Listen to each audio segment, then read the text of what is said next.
नमस्कार दोस्तों, आपके अपने YouTube चैनल साहित्य मंथन के मंच पर आप सभी का स्वागत है। मैं डॉक्टर सुमन श्री आप सभी का हार्दिक स्वागत करती हूँ, अभिनंदन करती हूँ। दोस्तों, जैसा कि आप सब जानते हैं कि हमारी 10 यूनिट्स हैं, यानी 10 इकाई हैं, जिनमें से हमने हमारी पहली इकाई हिंदी भाषा का उद्भव और विकास की जो श्रृंखला है वो शुरू कर दी है और उसकी 5 वीडियोस आ चुकी हैं और नेक्स्ट क्रम से उसकी आगे भी वीडियोस आती रहेंगी। जैसा कि आप सबको पता है कि ये सिलेबस है वो बहुत विस्तृत है, इसलिए हमें बाकी यूनिट्स को भी साथ में लेकर चलना होगा। और आज हम यूनिट 5 हिंदी कविता इसकी शुरुआत कर रहे हैं। सबसे पहले हमें ये देखना होगा कि इसमें सिलेबस कितना है और हमें कौन कौन सी चीज़ें पढ़नी हैं, कितनी पढ़नी है और क्यों पढ़नी है, इसका आप सभी को पता होगा, तभी आप आगे कर पाएंगे। तो चलिए देखते हैं यूनिट 5 में हमें क्या क्या पढ़ना है। इकाई 5 हिंदी कविता।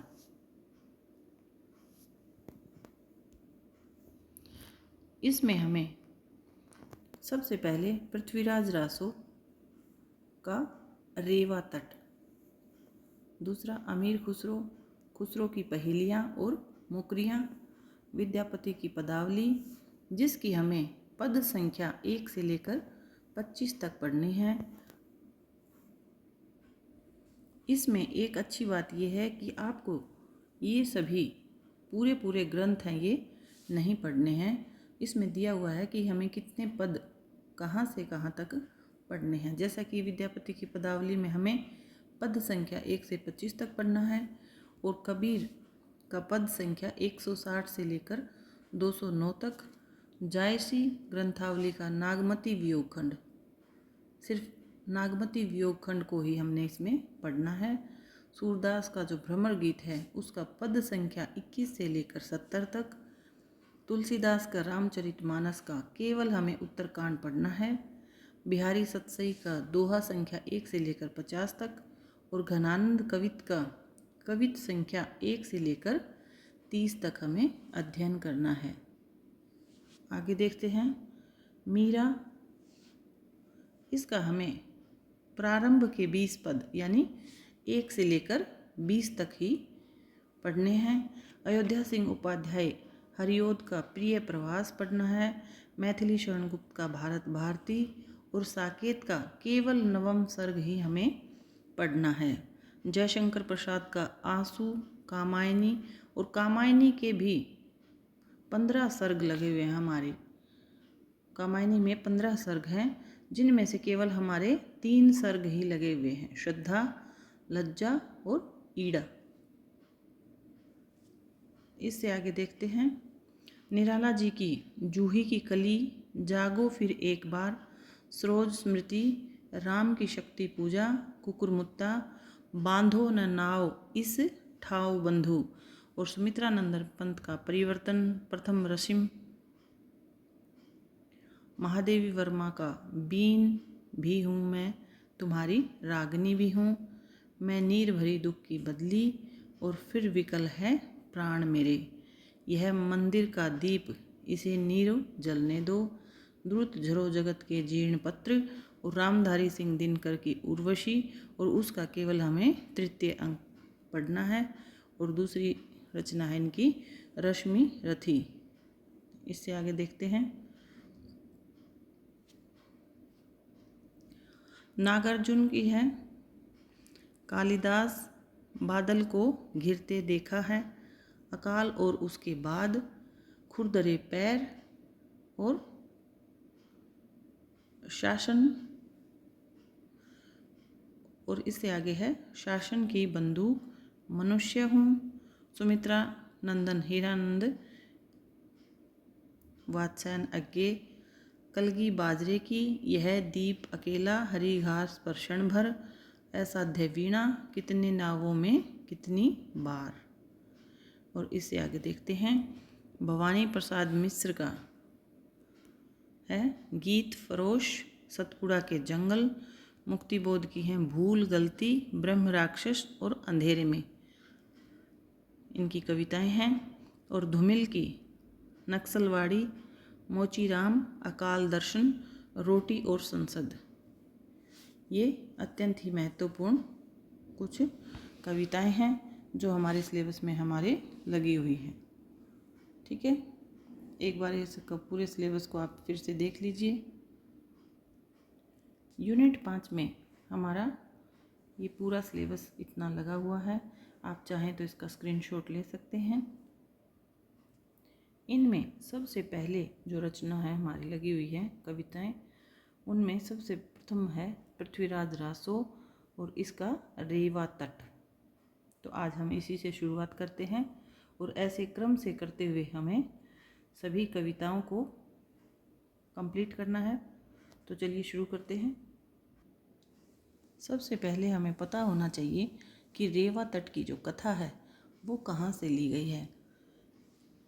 पृथ्वीराज रासो हिंदी का महाकाव्य है और इसी में से ये कथा ली गई है। इसका कुछ अंश हमारे सिलेबस में लगा हुआ है। वैसे पृथ्वीराज रासो के बारे में भी थोड़ा जान लें। पृथ्वीराज रासो हिंदी साहित्य के महाकाव्य है और इसकी रचना चंदवरदाई ने की है। इसमें 69 समय या सर्ग हैं। जो सर्ग होते हैं उन्हें ही समय कहा गया है और इसमें 69 में से 27 यानी 27वां सर्ग है, वो है रेवा तट। पृथ्वीराज रासो के रेवा तट में कुल 150 छंद हैं। रेवा तट के सभी छंदों के भावार्थ और शब्दार्थों को जानने से पहले हम रेवा तट की जो कथा है उसके बारे में थोड़ा जान लें ताकि हमें समझने में आसानी रहेगी। जैसा कि छंद 1 में दिया गया है, देवगिरी जीते सुभट। अब सबसे पहले यही प्रश्न उठता है कि जैसा कि हम इनका भावार्थ और शब्दार्थ को देख लेंगे, उसको समझ लेंगे, लेकिन उससे पहले अगर हमें उस कथा के बारे में ही नहीं पता होगा कि ये कथा कहाँ से शुरू हुई है और क्या घटनाएं यहाँ पर हुई थी, तब तक हम इसको अच्छे से समझ नहीं पाएंगे। तो चलिए पहले इसकी कथा को देखते हैं। जब देवगिरी को जीतकर चामंड राय दिल्ली आया था, तब कवियों ने महाराज का कीर्तिगान किया था। अब ये बात हमें इसमें भी समझ आती है, लेकिन देवगिरी जीत कर क्यों आए, क्यों वहाँ पर लड़ाई हुई और किन के बीच लड़ाई हुई, क्यों लड़ाई हुई, इसके बारे में भी हम जान लेते हैं। पृथ्वीराज ने देवगिरी के राजा की पुत्री थी शशिव्रता, उनका अपहरण कर लिया था और उनके साथ विवाह कर लिया था। और उस शशिव्रता है वो जयचंद से मंगनी हो चुकी थी। इस कारण पृथ्वीराज के 2 शत्रु हो गए। देवगिरी के राजा जिनकी पुत्री शशिव्रता का पृथ्वीराज ने अपहरण किया था और राजा जयचंद जिनके साथ उसकी मंगनी हो चुकी थी। तो इन सभी ने साथ मिलकर यानी दोनों सेनाओं के साथ पृथ्वीराज का युद्ध हुआ और पृथ्वीराज की सेना थी, उनका जो नेतृत्व था वो चामंड राय कर रहे थे। इस कारण चामंड राय विजय प्राप्त करके जब पृथ्वीराज के पास आते हैं, उसी घटना का यहाँ पर वर्णन किया गया है। तो चलिए पढ़ते हैं इसको और इसका भावार्थ समझने की कोशिश करते हैं। देवगिरी जीते सुभट, आयो चामंड राय, जय जय तृप कीर्ति सकल, कही कविजन गाय। ये देखिए कविजन, यहाँ पे द्वित्व है, लेकिन अब हमारी हिंदी भाषा में कवि ऐसे लिखा जाता है। ठीक है, यहाँ पर द्वित्व है क्योंकि यहाँ पर अपभ्रंश भाषा का प्रयोग किया गया है और अपभ्रंश में द्वित्व की प्रधानता है, जो हम भाग 1 में कर चुके हैं ना, भाषा के उद्भव और विकास, उसमें हमने इन बातों को अच्छे से पढ़ा था।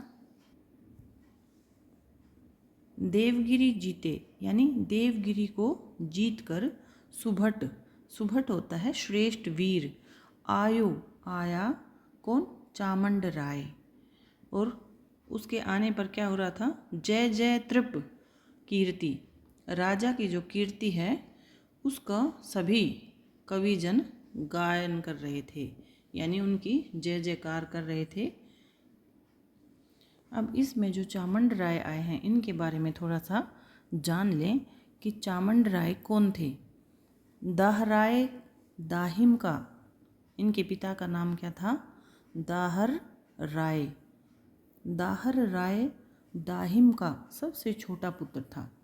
दाहिम में क्या होता है, राजपूतों की एक प्रजाति होती है, एक जाति विशेष होती है, और चामंड राय दाहिम जाति के राजपूत थे, इसलिए इनका कहीं कहीं नाम दाहिम में भी आएगा, इसलिए इसको इसी नाम से भी जान लें कि इनका चामंड राय भी नाम था, और दाहिम यानी दाहिम एक राजपूतों की जाति विशेष है, इसलिए इनका नाम दाहिम भी है। अब ये आपको समझ आ गया होगा, इसमें ज़्यादा कुछ है नहीं। चलिए आगे चलते हैं। अब देखिए, जब चामंड राय विजय प्राप्त करके पृथ्वीराज के पास आते हैं तो वे क्या कहते हैं कि मिलत राज पृथ्वीराज सो कही राव चामंड, रेवा तट जो मन करो तो वन अपुब झुंड, अर्थात मिलत राज पृथ्वीराज सो, यानी पृथ्वीराज से मिलकर कही राव चामंड, चामंड राय ने क्या कहा कि रेवा तट जो मन करो, अगर रेवा तट पर अगर आपका जाने का मन है तो वहाँ पर क्या है, वन, उस वन में अपुब झुंड, अपुब, अपुब का अर्थ होता है हाथियों के, और झुंड वहाँ पर आपको मिल जाएंगे जिनका आप शिकार कर सकेंगे। अब आप सभी को पता है कि पृथ्वीराज रासों में अनेक छंदों का प्रयोग किया गया है, इसीलिए पृथ्वीराज रासों को छंदों का अजायब घर कहा गया है, और इसमें चंदवरदाई को भी छप्पियों का राजा कहा गया है। और जो हमने छंद 1 और छंद 2 इसमें पढ़ा, ये है दोहा छंद, ये भी आप नोट करते हुए चलेंगे क्योंकि अलग अलग छंदों का प्रयोग किया गया है। भाग इसमें 1 में और 2 में, इन दोनों में दोहा छंद है, दोहा छंद है, ये आप नोट करेंगे। अगला देखते हैं तीसरा। ये देखिए तीसरा, देखिए तीसरा जो छंद है वो है कवित्त छंद। देखिए हर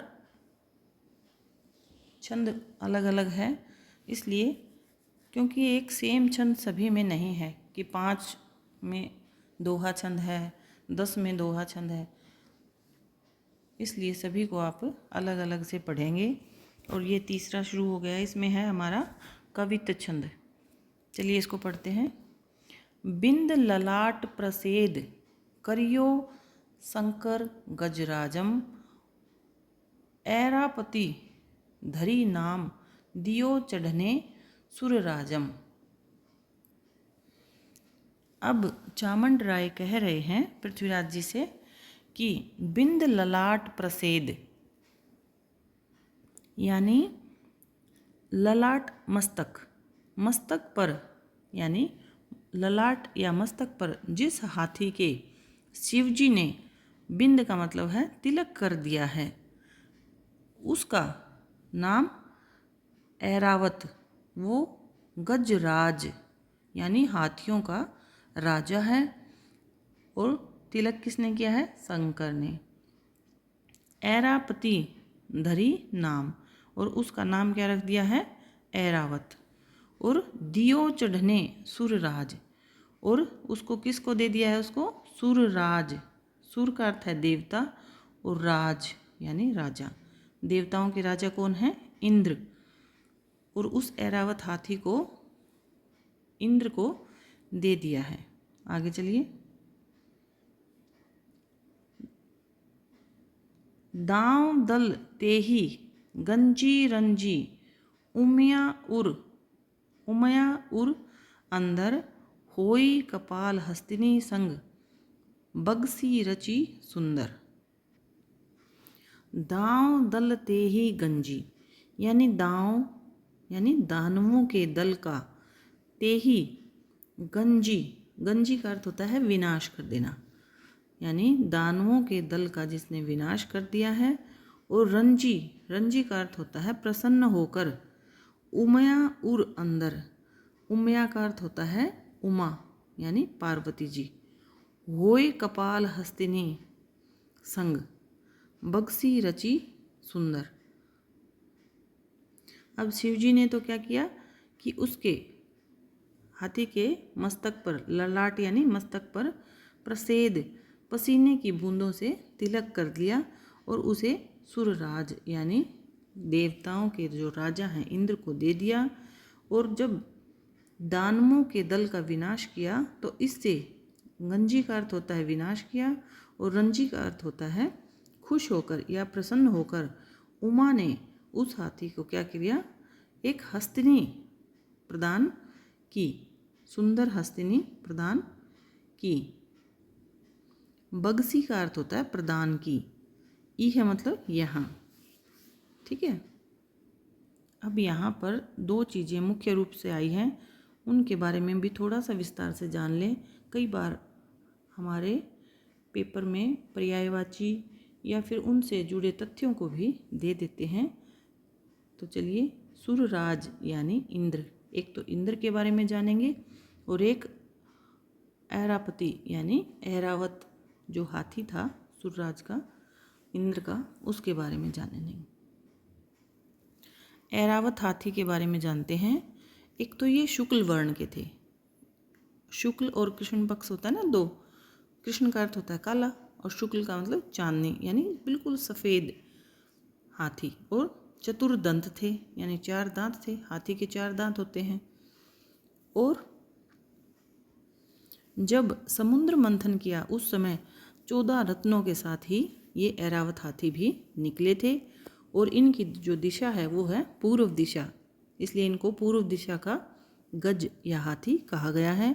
इसके कई नाम हैं जिनके बारे में अभी आपको जानना ज़रूरी है, क्योंकि कई बार उनका अन्य नाम देकर पूछ लिया जाता है। नागमल, ऐरावत का दूसरा नाम क्या है? नागमल।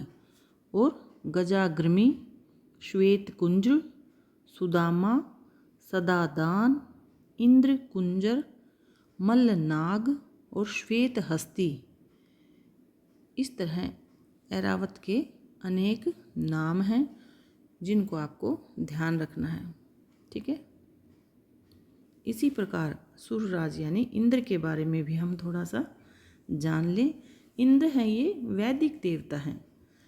वेदों में इनका अनेक बार वर्णन किया गया है और विस्तृत वर्णन किया गया है, ठीक है। और क्या है इनका जो स्थान है वो अंतरिक्ष है। और ये पानी के देवता यानी पानी बरसाने वाले यानी जल बरसाने वाले या वर्षा के देवता कहे गए हैं और देवताओं के राजा हैं, इसलिए इनको यहाँ पर सुरराज कहा गया है। और इनका जो वाहन है वो ऐरावत है जिसका अभी हमने जिक्र किया है। इनका अस्त्र है वो वज्र है और इनकी पत्नी का नाम शची है। सभा इनकी सधर्मा है और नगर अमरावती है। वन नंदन वन में रहते हैं ये, इनका वन का नाम है नंदन। और इनके सारथी का नाम है मातली। शत्रु थे इनके बलि, विरोचन, पण, शंबर इत्यादि, ठीक है।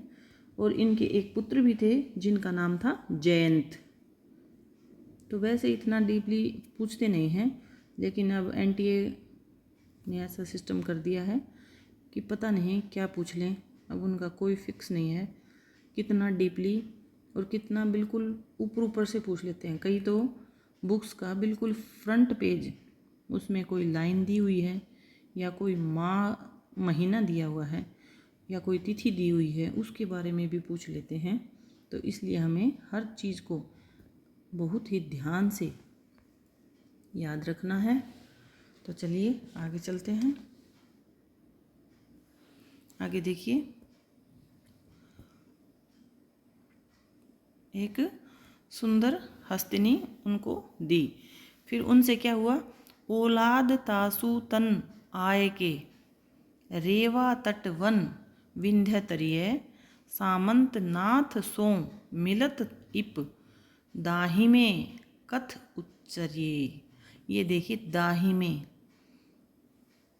अब यहाँ चामंड राय नहीं है, यहाँ पर क्या है? दाहिमे। इसलिए मैंने आपको पहले ही सबसे शुरू में ही आपको बताया था कि दाहिमे एक जाति विशेष है, यानी राजपूतों की जाति विशेष को दाहिमे कहा गया है। और उस जाति विशेष के राजपूत थे चामंड राय, इसलिए उनको कई बार दाहिमे शब्द से भी संबोधित किया जाएगा, इसलिए उसको ध्यान रखेंगे। ठीक है, चलिए इसका अर्थ समझते हैं। ओलाद तासु तन आय के, यानी जो हस्तिनी थी, हाथी, और जो हथिनी थी जो उमा ने दी थी, उनसे क्या हुआ? ओलाद तासु तन आय के, उनकी जो संतानें हैं वो ही रेवा तट वन विंध्य तरिया, वो ही रेवा तट पर विचरण करती रहती हैं। सामंत नाथ, यानी सामंतों के नाथ, यानी पृथ्वीराज, सो मिलत इप, दाहिमे कथ उच्चरिये। ठीक है, इस प्रकार दाहिमे कथ उच्चरिये, दाहिमे यानी चामंड राय ने इस प्रकार वर्णन किया। आगे चलते हैं। अगला हमारा छंद है अरिल छंद। देखिए ये बात आप बिल्कुल ध्यान रखेंगे कि फर्स्ट और सेकंड में दोहा छंद थे, थर्ड में कवित्त छंद था, और अब फोर्थ में देखिए अरिल छंद है। ठीक है, इसको ध्यान से देखते रहेंगे। चलिए पढ़ते हैं इसको। चयारी प्रकार पितशी वन वारन, भद्र मंद भृग जाति साधारण।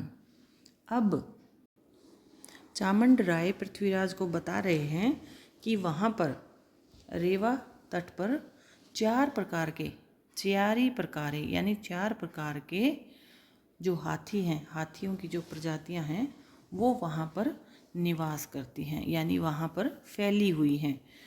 अब ये बहुत ही इम्पोर्टेंट है, आप इसको आप अपनी नोटबुक में कहीं नोट कर लें, क्योंकि इतनी गहराई से प्रश्न पूछे जाते हैं। ठीक है, और वो जो 4 प्रकार के हाथी हैं वो कौन कौन से हैं?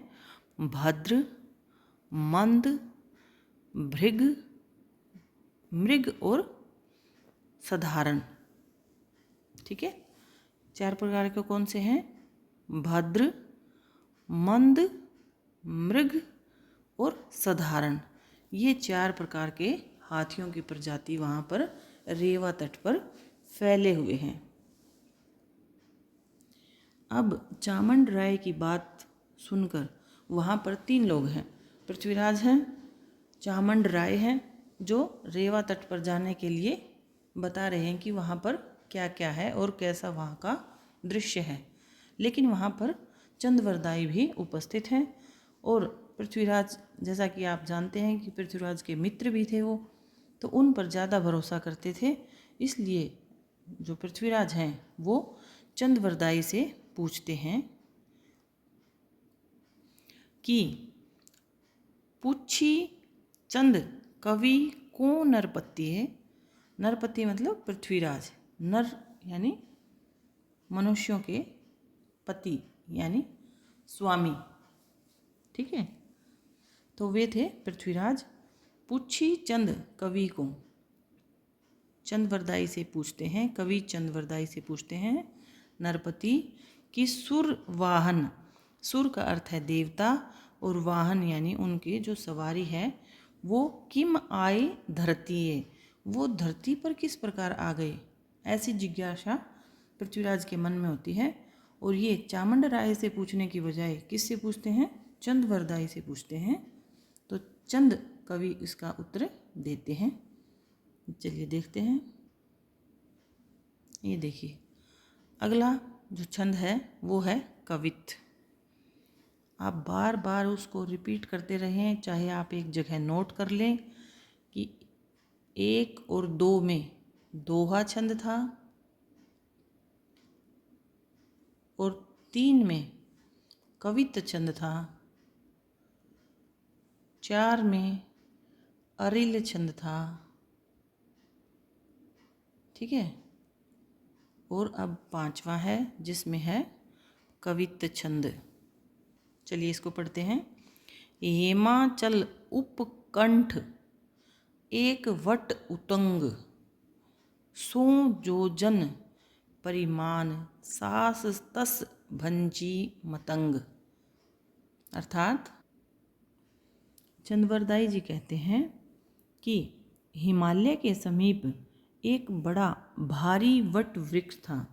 क्या था? एक हेमाचल यानी हिमालय के पास उपकंठ एक वट उतंग वट वृक्ष था। उतंग यानी बहुत बड़ा वट वृक्ष था, जो इस प्रकार उन हाथियों के जो झुंड था उसने क्या किया, भंजी, भंजी का अर्थ होता है तोड़ना, और मतंग का अर्थ होता है मदमस्त होकर। उन हाथियों के झुंड ने मदमस्त होकर उन पेड़ों की शाखाओं को तोड़ा। और क्या किया उन्होंने, बहुरी दुरद मंद अंध ढाई मुनिवर आराम।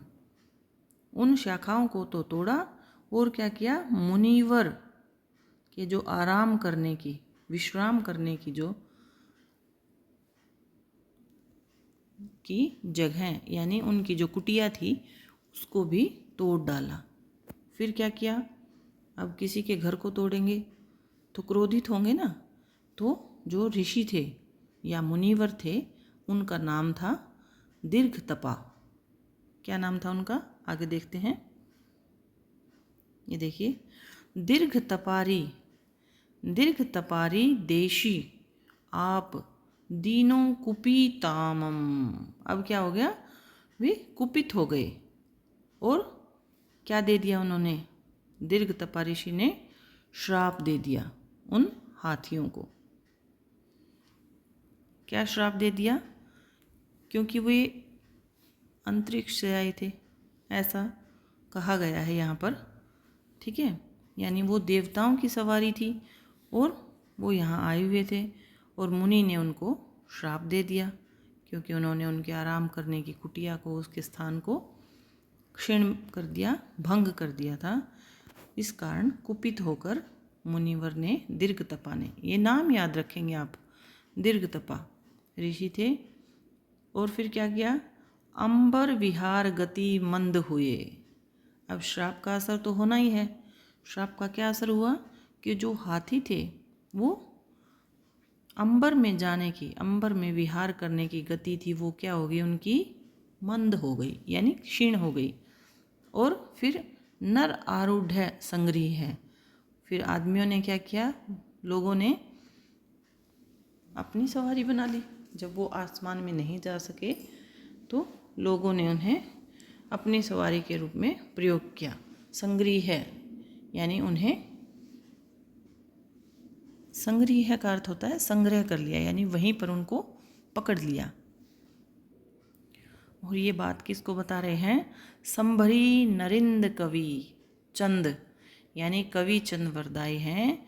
वो संभरी नरिंद यानी सांभर प्रदेश था, वहाँ उनके राजा थे। और वो कौन थे, पृथ्वीराज। तो इनको, पृथ्वीराज को संभरी नरिंद यानी सांभर के राजा भी कहा जाता है। कही सुर गैंद इम भुवि रहिए। और इस प्रकार जो सुर यानी देवताओं के जो हाथी थे वो गैंद यानी हाथी, गैंद का अर्थ होता है हाथी, इम इस भुवि पृथ्वी पर रह गए। ठीक है, क्योंकि पृथ्वीराज पूछ रहे थे चंद्रवरदाई से कि ये जो देवताओं की सवारी थी हाथी, ये यहाँ क्यों रह गए। तो उसका विस्तार से वर्णन किया चंद्रवरदाई ने कि दीर्घतपा नामक ऋषि ने इनको श्राप दिया, क्योंकि इन्होंने मदमस्त होकर उनके आश्रम को भी उजाड़ दिया और वहाँ के पेड़ पौधों को भी तोड़ डाला। तो इससे क्रोधित होकर उनको श्राप दे दिया और इस कारण उनकी जो अंबर में विहार करने की जो गति थी वो रुक गई थी। ठीक है, तो इस प्रकार आज हमारे कितने हो गए? 5 छंद कर लिए। अब इनको याद भी रखेंगे कि 1 और 2 में दोहा छंद था, 3 में कवित्त छंद है, 4 में अरिल छंद है, 5 में फिर से कवित्त छंद है। इनमें सभी में अलग अलग छंद हैं। आपको ये भी नाम याद रखना है कि कौन कौन से छंदों का प्रयोग रेवा तट में हुआ है। कोई भी छंद देकर आपको पूछ लेंगे कि इसका छंद का प्रयोग रेवा तट नामक जो हमारा कथा है इसमें हुआ है या नहीं हुआ है। ठीक है, तो इसको एक पेज पर नोट करेंगे अच्छे से। तो चलिए ऐसे ही हम कथा के साथ साथ इनको भी, इनके भावार्थ और इनके शब्दार्थों को समझते हुए चलेंगे। और ये बहुत ही इंटरेस्टिंग है, आप इसको पढ़ोगे ना तो आपको अच्छा लगेगा। चलिए एक बार मैं पूरी 5 जितने भी हमारे छंद आए हैं इनमें क्या क्या हुआ उसके बारे में मैं आपको थोड़ा सा बता दूं। सबसे पहले जब देवगिरी को जीतकर चामुंडराय दिल्ली आए थे ना, तो कवियों ने महाराज का कीर्तिगान किया। फिर चामुंडराय ने पृथ्वीराज से कहा कि जिस हाथी के ललाट पर शिवजी ने तिलक करके, जिसका नाम क्या रखा था उन्होंने? ऐरावत। और ऐरावत के अनेक नाम भी हमने बताए थे, उनको भी याद रखेंगे। और ऐरावत नामकरण करके किसको दे दिया? इंद्र को दे दिया। ठीक है, और इंद्र की सवारी के रूप में उनको दे दिया। और उस हाथी को, क्योंकि उन्होंने क्या किया था, फिर असुरों के झुंड का विनाश किया था और उससे प्रसन्न होकर उमा ने यानी पार्वती ने, ठीक है, उन्होंने क्या किया, फिर उनको एक हथिनी प्रदान करी। और हथिनी और उनके दोनों की जो संतान थी वो यहाँ रेवा तट पर फैली हुई है। ठीक है, और वहाँ चारों प्रकार के, एक बात, ये बात बिल्कुल याद रखेंगे कि मैंने आपको 4 प्रकार के, ये देखिए हाथियों के 4 प्रकार बताए हैं।